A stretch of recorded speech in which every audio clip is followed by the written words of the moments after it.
Boa noite. Uma vez mais, muito bem-vindo a este espaço. Lembrar que o Dr. Novunga é diretor do CDD. Doutor, o que é que nos traz para o dia de hoje? Segunda-feira. Boa noite, telespectadores.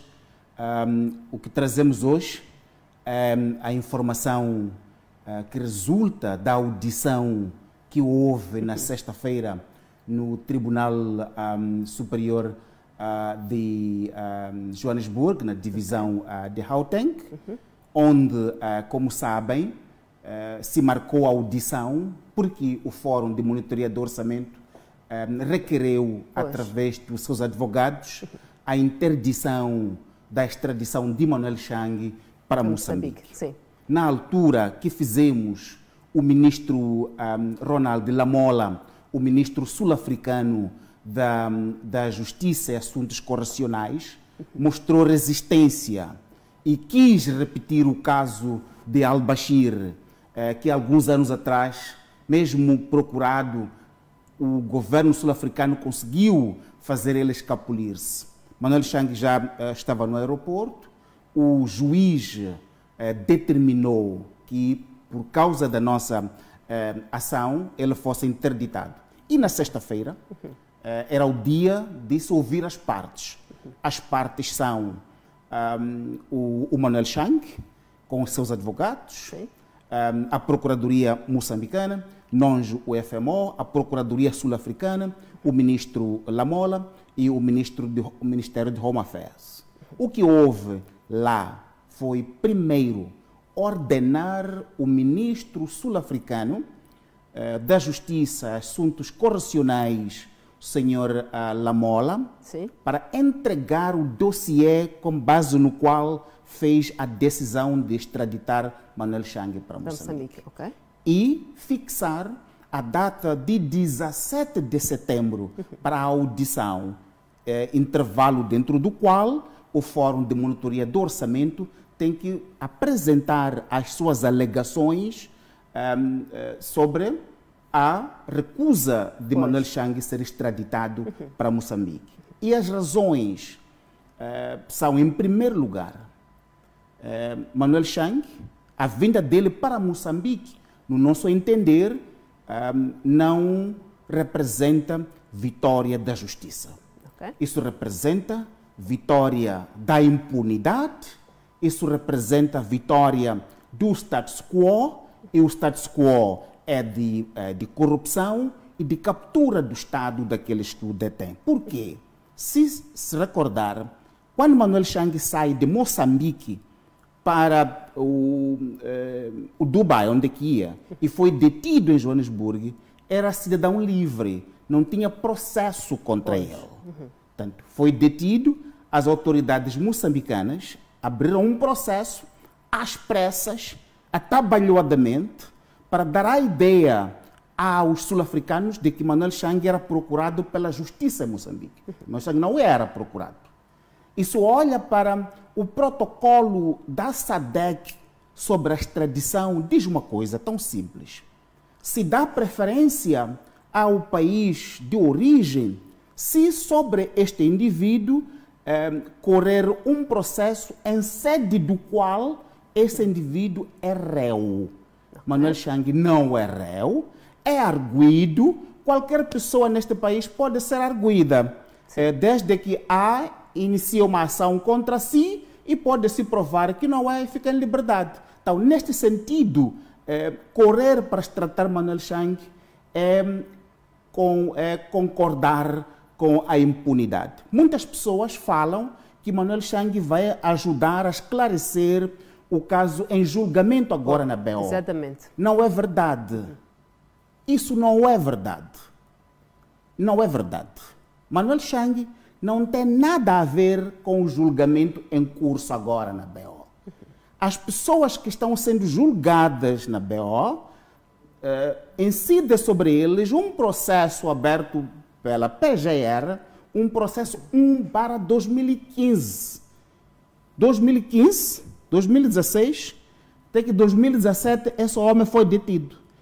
Manuel Chang não faz parte daquele processo. Primeiro, porque aquele mesmo processo é sobre a parte pequena deste escândalo todo. Aquelas pessoas que estão ali são pessoas importantes, mas são pequenas para o crime cometido por Manuel Chang, pelo qual deve ser responsabilizado. Manuel Chang pode, a arrepio da lei, ser convocado para ser declarante.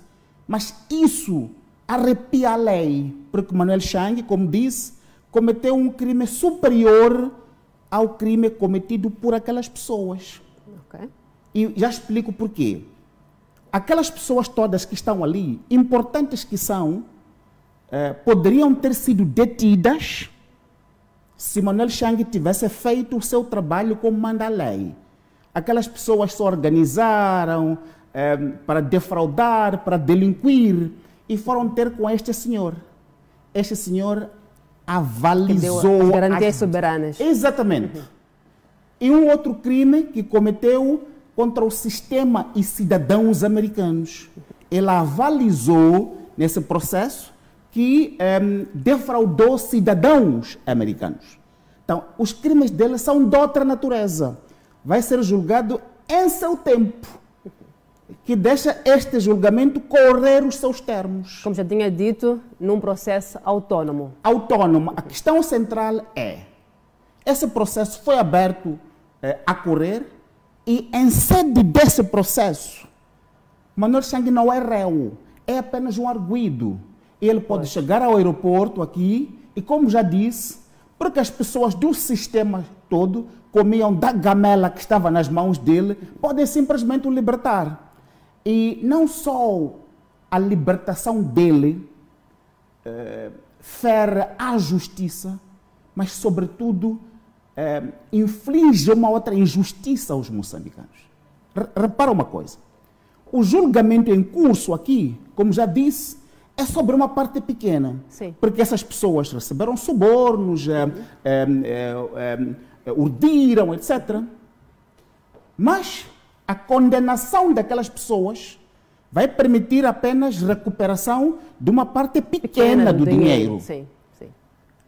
Isso é uma coisa. A outra coisa mais importante, a condenação daquelas pessoas não vai permitir isentar Moçambique de pagar os 2 bilhões de dólares à Credit Suisse. Okay. O Conselho Constitucional decretou nulidade das garantias, mas a obrigação de Moçambique em relação ao sistema internacional não está retirado.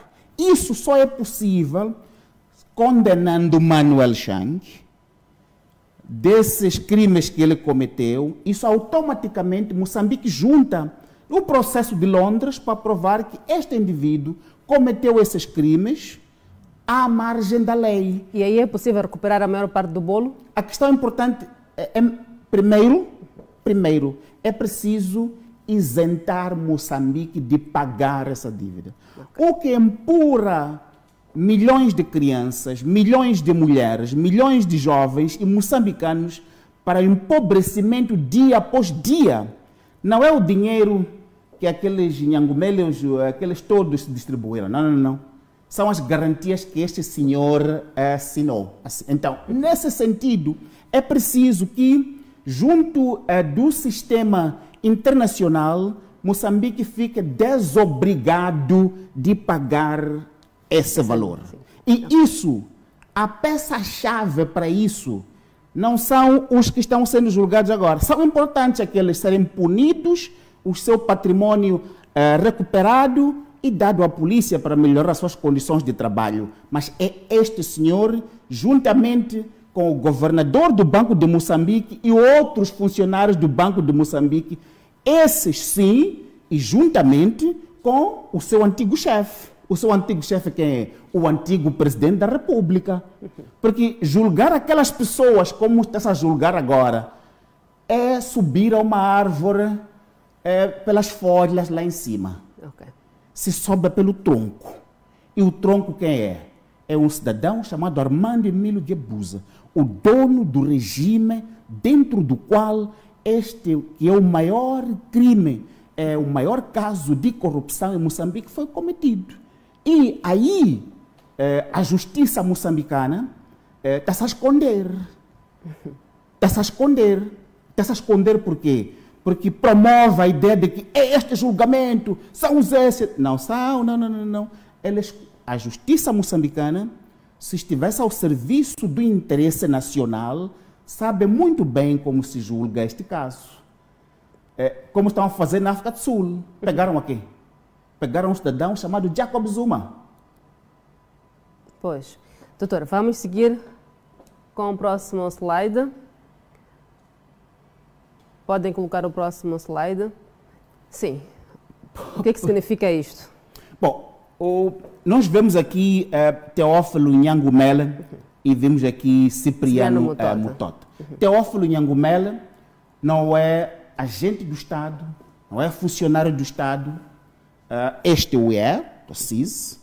Mas olha uma coisa, a forma como este indivíduo fala dos processos do Estado, da segurança do Estado, dá uma ideia de que o Estado moçambicano, a parte mais sensível, mais nevrálgica do Estado, incluindo a presidência da República, não passa de uma barraca, onde os filhinhos, os amiguinhos dos filhinhos, etc., têm acesso. Nós, os cidadãos, ficamos a pensar que o Estado moçambicano se rege pelos seus protocolos, por tudo aquilo que os políticos vêm cá fora dizer, não, interesse nacional. Mas o que você vê é que é um antro de bandidinhos que são amiguinhos dos filhos, amiguinhos destes, e esse é um padrão que iniciou com o presidente Chissano, o único aqui que nós sabemos que seus filhos não andaram a levar o Estado moçambicano, o deitar assim na poeira, são os filhos do presidente Samora Moisés Machel, o saudoso. Desde o presidente Chissano a esta parte, é só ver a forma como se comportam todos eles. Então, isto mostra mais uma vez que nós, os cidadãos, pagamos o imposto para manter a aparência de um Estado que está ao serviço do interesse público, mas o Estado moçambicano não passa de um vazio que está a ser utilizado por grupinhos dos amigos, dos sobrinhos, daqueles amigos, etc., que levam aquilo que se pensa que é a nossa soberania e deitam numa tope. Portanto, é isto que as revelações destes indivíduos mostram. O próximo. Bom, já falou sobre isto. Sim, é o que falava. Podemos seguir para o próximo slide. Bom, é o dia de hoje, que é o 6º dia. Hoje tivemos a oportunidade de ouvir, depois que no passado ouvimos Nhempene Chissano, um falecido, que Deus o tenha. Hoje tivemos a oportunidade de ouvir Armando Ndambi Guebuza, em sede do tribunal. Você olha para a postura dele no tribunal, você novamente compreende o medo que a justiça tem do poder político em Moçambique. O medo que a justiça tem. A forma como a justiça se esconde. E neste momento, o poder judiciário se esconde por detrás do juiz Batista. Okay.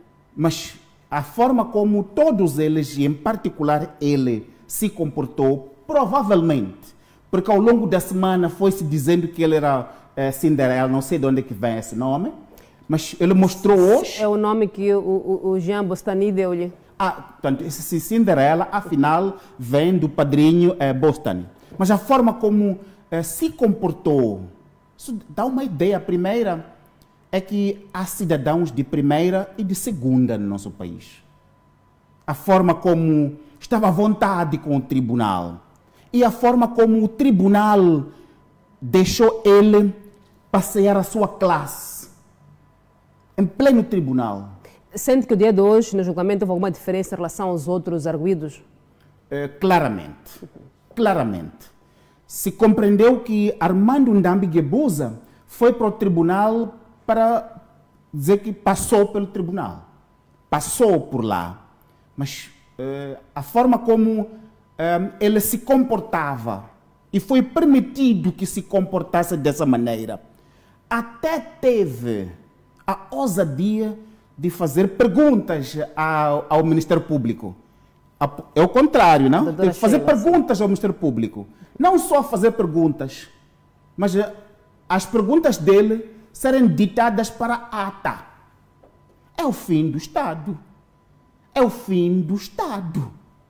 Quando eu falo de medo do Poder Judicial, falo disso aí. Como é que as perguntas de um arguido ao Ministério Público entram para a ata? Como é possível isso? Isso mostra claramente que se estendeu o tapete vermelho a Ndambi para passear a sua classe.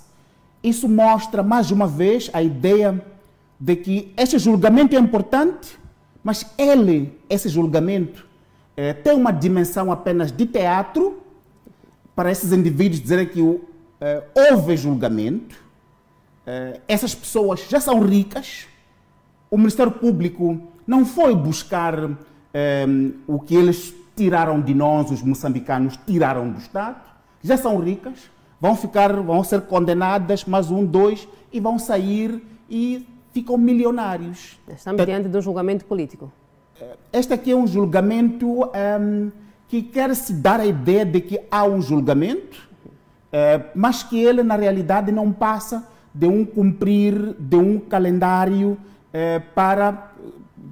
porque as comadres estão zangadas entre elas, mas, ao mesmo tempo, se sabe que o Poder Judicial está ali com o seu medinho, assim, escondidinho, e nota uma outra coisa muito importante aqui. Há uns tempos atrás, no quadro da reforma da legalidade, da anticorrupção, etc., nós sempre defendemos que tinha que ser o arguido a provar a origem da sua riqueza. Mas porque a Frelimo queria proteger os seus corruptos, inverteram, fizeram com que seja o Ministério Público que tem que provar o caráter ilícito da riqueza que as pessoas têm. E veja o trabalho que a doutora Sheila tem.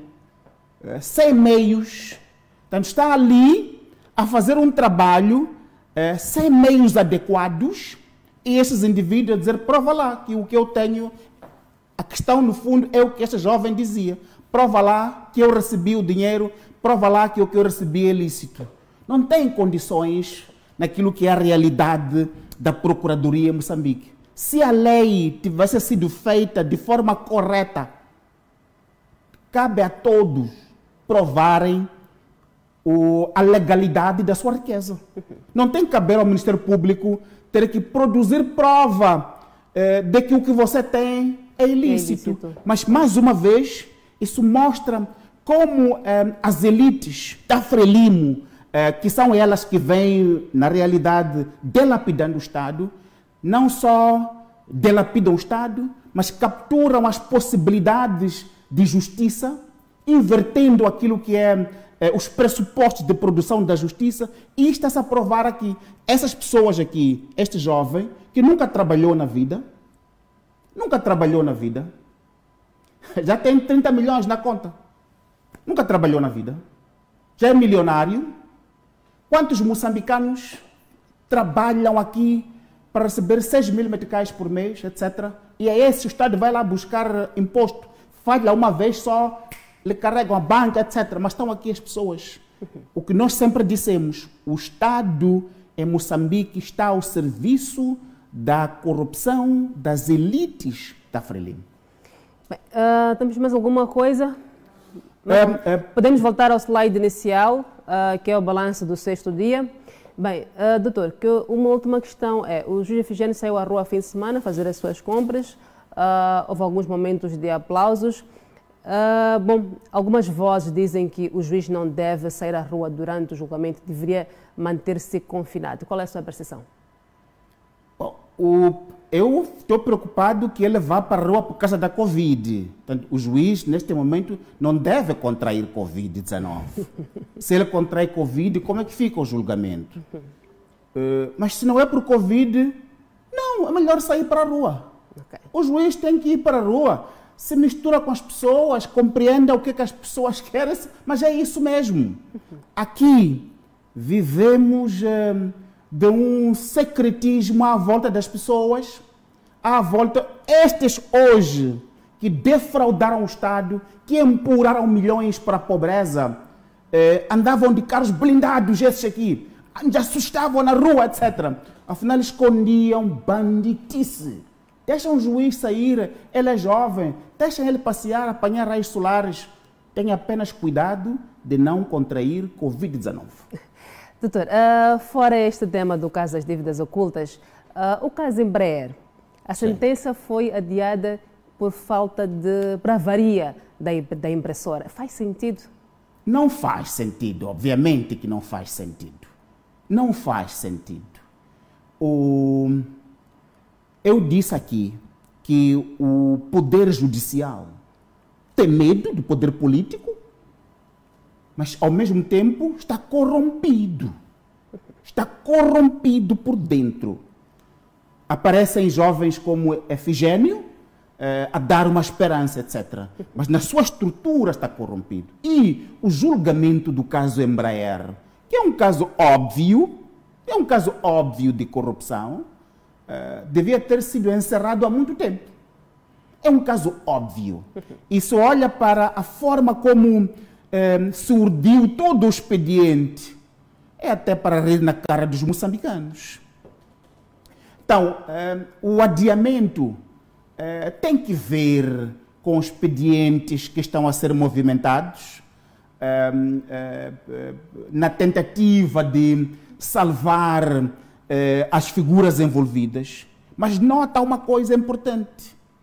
O julgamento do caso Embraer é também o guebusismo no tribunal. É o guebusismo no tribunal. E não se esqueçam, o guebusismo foi um regime autoritário. Um regime que nos limitou as liberdades. E nos limitavam as liberdades, nos assustavam todos os dias para roubarem, para nos assustarem, para roubarem. Então aqui temos que dar força aos juízes para que se recordem da sua missão, que é fazer justiça aos moçambicanos, para recuperar alguma dignidade às crianças, às mulheres e milhões de moçambicanos empobrecidos por aquele sistema. Doutor Luvunga, uma vez mais, muito obrigada pela sua presença aqui neste espaço de comentários. Muito obrigado. Boa noite. Obrigado, boa noite.